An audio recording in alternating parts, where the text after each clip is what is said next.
হ্যাঁ, তোমার মাথার উপর সবসময় যদি ২টি জিনিস থাকে, তুমি পৃথিবীর সেরা সুখী এবং খুবই শক্তিশালী একজন মানুষ। মনে রেখো, এই ২টি জিনিস যখন মাথার উপর থেকে চলে যাবে, তখন তোমার মতো অসহায় ব্যক্তি আর কেউ নেই।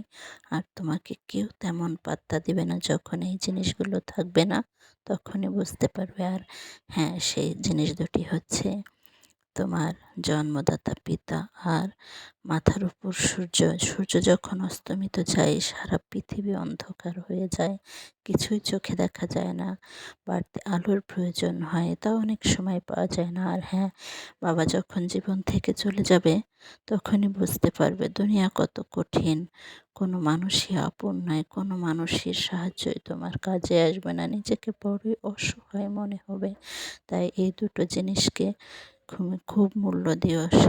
যখন সামনে থাকে, যখন এই দুটো জিনিস তোমার জীবনে থাকে, তাদের তুমি অবশ্যই মূল্য দিবে, মূল্য দিতে শিখো। যা পরেও তুমি এর মূল্য অনুধাবন করতে পারবে। তোমার এর আলো জ্বলতেই থাকবে। তুমি যতই মূল্যহীন হও না কেন, তুমি মনের থেকে ভালো থাকবে।